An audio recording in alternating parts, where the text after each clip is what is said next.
امام علی مقام علیہ السلام نے کئی بار اسے پیچھے کرنا چاہا، مگر وہ آپ کے آگے کھڑا ہو جاتا۔ جناب حنفی کا پورا جسم تیروں میں پرویا جا چکا تھا۔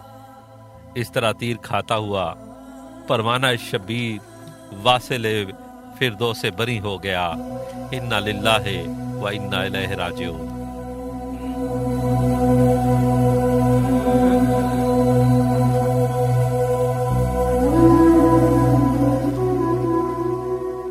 سامعین، یزیدی لشکر کی طرف سے حل من مبازر کی صدائے پہم آ رہی ہے، یعنی ہے کوئی اور مقابلے میں۔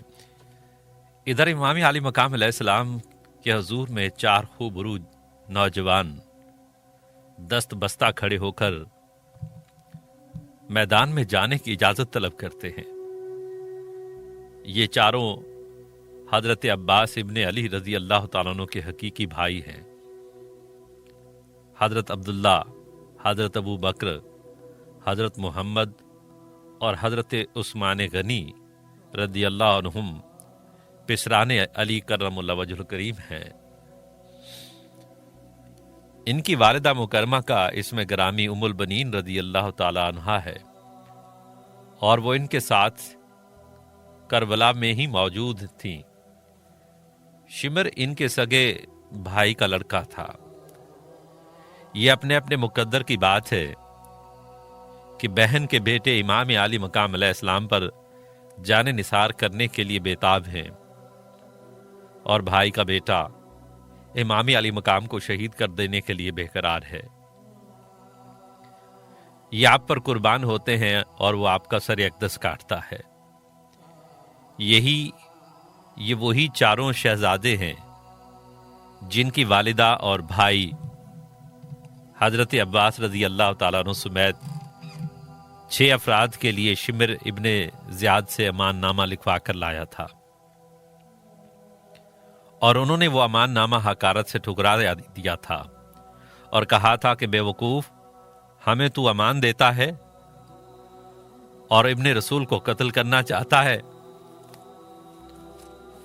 اور اب یہ اس وقت کے منتظر ہیں کہ شہزادہ رسول پر جانے نثار کر کے اپنے والدین گرامی حضرت علی کرم اللہ وجہ کریم کے دربار میں سرخروئی حاصل کریں۔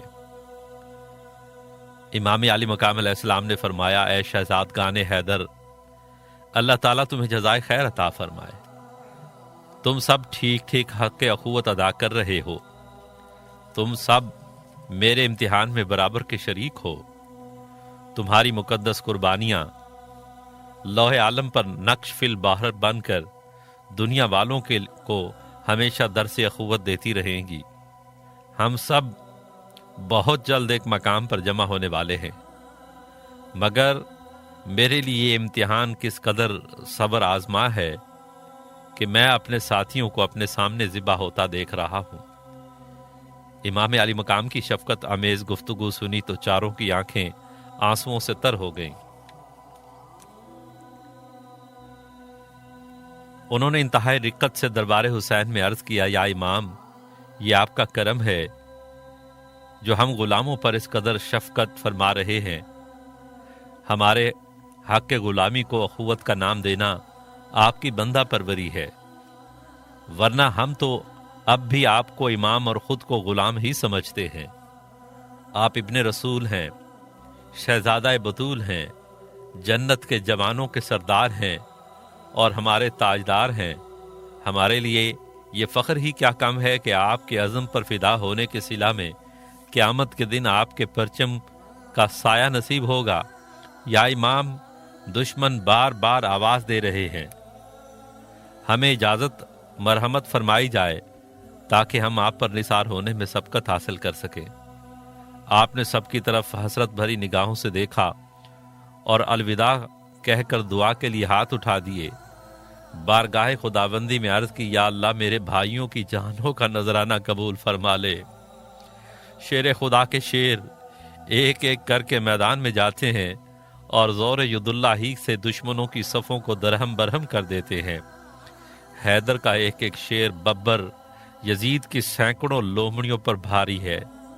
ایک کے بعد دوسرا، پھر تیسرا، پھر چوتھا، میدان جنگ میں قوت حیدری کے وہ جوہر دکھاتے ہیں کہ دشمنوں کو پسینہ آ جاتا ہے۔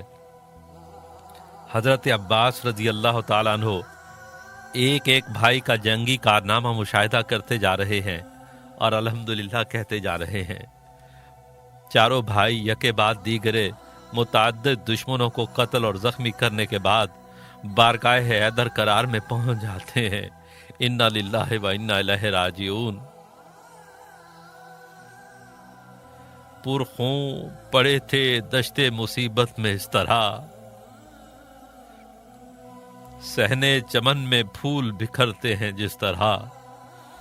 ان چاروں کے بعد برادران مسلم جناب عبداللہ بن عقیل، عبد الرحمن اور جعفر بن عقیل رضی اللہ عنہم ایک ایک کر کے یوں داد شجاعت دیتے ہیں کہ یزید کے لشکری شاخ بیت کی طرح کانپنے لگ جاتے ہیں۔ تلواریں چل رہی ہیں، تیروں کی بارش ہو رہی ہے، نیزے تنے ہوئے ہیں، زمین شعلہ بار ہوتی جا رہی ہے، سورج مشتعل ہوتا جا رہا ہے۔ تلواروں کی جھنکار میں شبیر علیہ السلام کا ایک ایک مجاہد حق جہاد ادا کرتے ہوئے امتحان شبیر میں شریک ہوتا جا رہا ہے۔ جنت کے دروازے کھلے ہوئے ہیں اور شبیر کے سپاہی ایک ایک کر کے اندر داخل ہوتے جا رہے ہیں۔ امام علی مقام علیہ السلام کے ساتھی ایک ایک کر کے جام شہادت نوش کرتے جا رہے ہیں۔ میدان کاردار میں شہداء کرام کے لاشوں کے ٹکڑے بکھرے پڑے ہیں۔ فاطمہ کا لال اپنے امتحان کا ایک ایک پرچہ نہایت کامیابی اور کامرانی کے ساتھ حل کر کے ممتحن حقیقی کے دربار میں پیش کرتا جا رہا ہے۔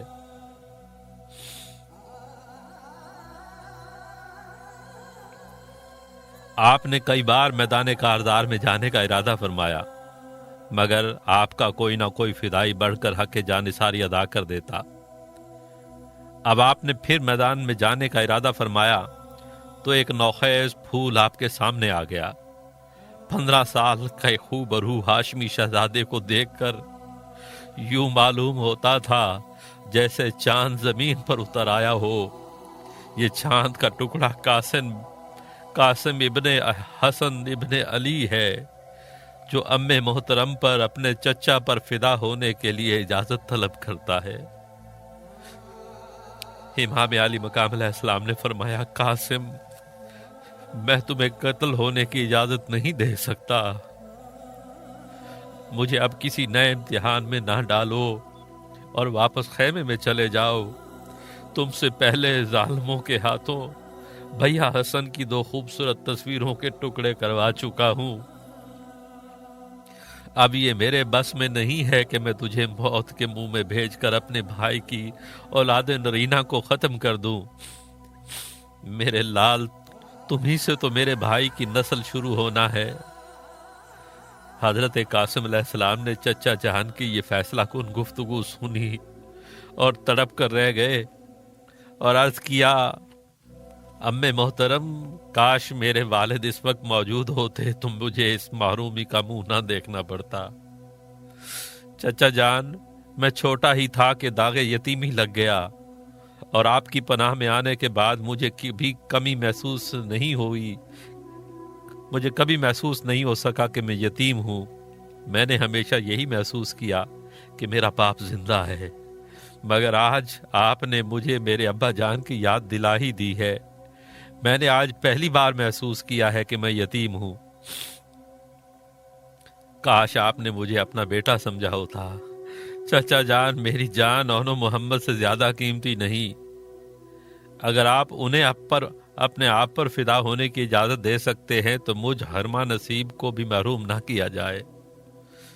امام علی مقام علیہ السلام نے بھتیجے کا جذبہ اثار اور درد میں ڈوبا ہوا کلام سنا تو آپ مضطرب ہو گئے اور فرمایا، میرے لال، تمہاری گفتگو نے میرے رونگٹے کھڑے کر دیے ہیں۔ میں تو یہ سوچتا ہوں کہ میں بھیا حسن کو کیا جواب دوں گا کہ اس کی آخری نشانی بھی آنکھوں کے سامنے ذبح کروا لی۔ تمہاری والدہ تمہارے فراق میں کیا کرے گی؟ تمہاری پھوپھی کا کیا حال ہوگا؟ قاسم نے عرض کی، چچا جان، اگر خدا نہ خواستہ مجھے آپ پر نثار ہونے کا موقع نہ مل سکا تو میں ابا جان کو کیا جواب دوں گا؟ رہا والدہ کا پریشان ہونا تو میں ان سے اجازت لے کر آیا ہوں اور پھپھی جان سے بھی مل کر آیا ہوں۔ ان دونوں ہی نے تو میری کمر میں میرے ابا جان کا پٹکا باندھا ہے۔ امی جان نے میری تلوار میری گردن میں خود حمائل کی تھی، اور پھپھی جان نے فرمایا تھا کہ قاسم اب تم بھی مجھے بھائی جان کے سامنے سرخرو کر دو۔ امام علی مقام علیہ السلام نے چند لمحے خاموشی فرمائی اور پھر اجازت عطا فرما دی۔ ادھر قوم اشقیا حال من مبازر کے نعرے لگا رہی تھی، ہے کوئی مقابلے میں؟ جب جناب قاسم میدان کارزار میں تشریف لائے تو آفتاب نصف النہار پر آ چکا تھا۔ علی کے شیر کا حلق پیاس کی شدت سے سوکھ کر کانٹا ہو چکا ہے، بار بار لبوں پر زبان پھیرتے ہیں مگر لا حاصل۔ زبان لبوں سے زیادہ سوکھی ہوئی ہے اور لب زبان سے زیادہ خشک۔ باوجود اس شدت کی پیاس کے علی کے لال کا لال میدان کارزار میں اس طرح چمک رہا تھا جیسے آفتاب زمین سے طلوع ہو رہا ہو۔ چہرہ تھا ایسے خون کی حدت میں شعلہ دوش، سورج کا جیسے پھول ایک تشتے سحر میں ہو۔ عمر بن سعد کی طرف سے ایک جوان مقابلہ کے لیے نکلا تو اس نے روک دیا اور سپاہ شام کے اعلیٰ افسر کو حکم دیا، ارزق اس جوان کا مقابلہ تم کرو گے۔ ارزق نے سنا تو اس کے تن بدن میں آگ لگ گئی اور غصے پر قابو پاتے ہوئے کہنے لگا، ابن سعد، اگرچہ تم میرے سپہ سالار کی حیثیت سے ہو مگر تمہیں میرے مقام اور مرتبہ کو نہیں بھولنا چاہیے۔ کیا تم میری حیثیت سے واقف نہیں ہو؟ ابن سعد نے کہا، کیوں نہیں، میں جانتا ہوں کہ تم سپاہ شام کے اعلیٰ افسر ہو، اس کے علاوہ فن سپاہ گری میں پوری مہارت رکھتے ہو، اور اس فوجی تجربہ کے ساتھ ساتھ بہادری میں بھی اپنی مثال آپ ہو۔ اپنی اس قوت، فن اور تجربہ کے صلہ کی صورت میں یزید سے ہزاروں روپے تنخواہ بھی وصول کرتے ہو۔ ارزق بولا، حیران ہوں کہ میرے متعلق اس قدر وسیع معلومات کے باوجود مجھے ایک بچے کے مقابلہ میں بھیجنے کا مذاق کرتے ہو۔ ابن سعد بولا، ارزق تم نے غلط سمجھا ہے، میں نے مذاق نہیں کیا بلکہ اپنے تجربہ کی بنا پر تمہارا انتخاب کیا ہے۔ یہ کوئی عام بچہ نہیں ہے، یہ قاسم ہے، حسن کا بیٹا اور علی کا پوتا۔ اس کے مقابلہ کے لیے کسی تجھ جیسے شہزور کی ہی ضرورت ہے۔ تم اس سے پہلے کئی ہاشمیوں کے زور ید اللہ ہی اور قوت خیبر شکن کا مشاہدہ کر چکے ہو۔ ارزق بولا، ہو سکتا ہے کہ تمہاری بات درست ہی ہو مگر اس بچہ کے مقابلہ میں جانا میری توہین ہے۔ شام سے آئے ہوئے لشکر میں میرے 4 بہادر اور نوجوان بیٹے ہیں، میں ان میں سے کسی ایک کو مقابلہ کے لیے بھیج دیتا ہوں۔ پھر اس نے اپنے سب سے چھوٹے بیٹے کو جانے کا اشارہ کیا، اور یہ اس کا چھوٹا بیٹا کسی ہاتھی سے کم نہیں تھا، بڑا لہیم، شہیم اور گرانڈیل گھوڑا اس کے بوجھ تلے دبا جا رہا تھا۔ امام علی مقام علیہ السلام نے قاسم کے مقابلہ میں ایک عفریت کو دیکھا تو دعا کے لیے ہاتھ اٹھا دیے۔ اس نے آتے ہی اس انداز سے تلوار کا وار کیا جیسے کسی درخت کی پتلی سی شاخ کو کاٹ کر زمین پر پھینک دینا چاہتا ہو۔ جناب قاسم نے اس کے وار کو ڈھال پر روکا مگر ڈھال بیکار ہو گئی۔ امام علی مقام زیادہ دور نہیں تھے، آپ سب کچھ ملاحظہ فرما رہے تھے۔ آپ نے ایک ڈھال دے کر محمد بن انس کو فرمایا کہ قاسم کو پہنچا دو۔ ادھر ایک دوسرے پر چند ایک وار ہو چکے تھے۔ ارزق کے بیٹے کو محسوس ہو چکا تھا کہ اس کا اس نوجوان کے متعلق اندازہ غلط تھا۔ ڈھال مل گئی تو امام قاسم نے خود کو اچھی طرح سنبھال لیا۔ ارزق کے بیٹے نے نیزہ چلایا، آپ نے گھوڑے کو پیچھے کر لیا اور پھر گھوڑے کو تازیانہ لگا کر اتنی تیزی سے دشمن پر نیزے کا وار کر دیا کہ اسے بچاؤ کی مہلت ہی نہ مل سکی۔ قاسم کا نیزہ ارزق کے بیٹے کی زرہ کی کڑیوں کو توڑ کر اس کے سینے میں لگا اور پشت کے پار ہو گیا۔ آپ نے پوری قوت سے نیزہ کھینچا تو وہ مٹی کے تودے کی طرح زمین پر گر پڑا۔ آپ نے اس کے نیزے اور تلوار پر قبضہ کر لیا اور گھوڑے کو موڑ کر امام عالی مقام کے حضور میں آ گئے۔ آپ نے پیشانی کو بوسہ دے کر فرمایا، میرے بھائی کے بیٹے کو ایسا ہی ہونا چاہیے تھا۔ میرے چاند قاسم، خدا تمہارا حامی و ناصر ہو۔ جناب قاسم نے عرض کیا، چچا جان، کاش اس وقت پانی کے چند گھونٹ مل جاتے تو پھر میں آپ کو اپنی بہادری کے جوہر دکھاتا۔ امام علی مقام نے جذبات پر قابو پاتے ہوئے فرمایا، میرے لال، پانی تو اب تمہارے دادا جان اور تمہارے ابا جان چشمہ کوثر سے ہی پلائیں گے۔ جناب قاسم رضی اللہ تعالیٰ عنہ نے الحمدللہ کہا اور دوبارہ میدان میں تشریف لے گئے۔ ادھر عمرو بن سعد نے ارزق کو اس کے بیٹے کی موت کا منظر دکھاتے ہوئے طنز کیا، کاش تم کسی بچہ سے جنگ کرنے کو اپنی توہین نہ سمجھتے۔ ارزق کو تو بیٹے کی موت نے پہلے ہی آتش فشاں بنا رکھا تھا۔ اس کا دوسرا بیٹا میدان میں پہنچ گیا۔ یہ پہلے سے بڑا تھا، اس لیے قد و قامت میں بھی اس سے بڑا ہوا تھا۔ اس نے آتے ہی جناب قاسم کی شان میں بکواس شروع کر دی، لیکن آپ نے کوئی جواب نہ دیا اور خاموشی سے اس کی طرف دیکھتے رہے۔ ارزق کا بیٹا ہذیانی انداز میں بکے جا رہا تھا، تم نے میرے شیر جیسے بہادر بھائی کو قتل کیا ہے، میں تیری ایک ایک بوٹی کے 100 ٹکڑے کر کے تمہارا قیمہ بنا دوں گا۔ جناب قاسم نے بڑے پروقار انداز میں صرف اتنا فرمایا، تم چیختے کیوں ہو؟ انشاءاللہ تم بھی جلدی اپنے بھائی سے ملاقات کر لو گے۔ وہ جلا ہوا تو تھا ہی اور بھی مشتعل ہو گیا، منہ سے جھاگ اڑ رہی تھی، اندھا دھند وار پر وار کر رہا تھا۔ جناب قاسم اس کے ہر وار کو بیکار کرتے جا رہے تھے۔ جب اس کے کئی وار ضائع ہو گئے تو پھر اس نے زور سے ایسا وار کیا، جناب قاسم نے روک تو لیا مگر شانے پر ہلکا سا زخم آ گیا۔ پھر کیا تھا، حیدر کے شیر کا شیر بپھر گیا اور گھوڑے کو چکر دے کر دشمن کے گھوڑے کی گردن کے نیچے نیزہ گھونپ دیا۔ گھوڑا تڑپا اور گھٹنوں کے بل گر پڑا۔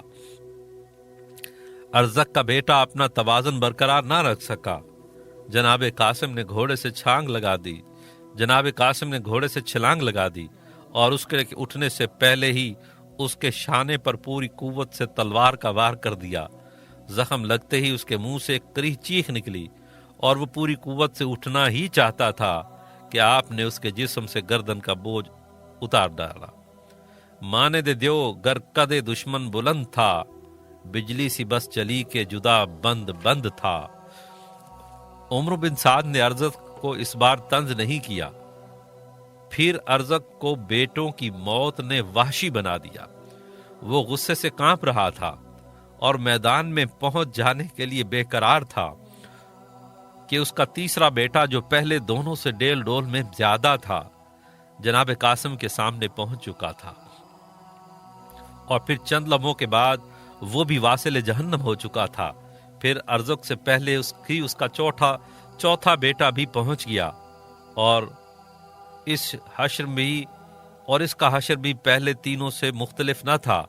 جناب قاسم کی تلوار کا یہ حال تھا کہ ہر ایک شقی کے سر پر صفائی سے چل گئی، آئی ادھر سے سن سے ادھر نکل گئی۔ ناری پکارتے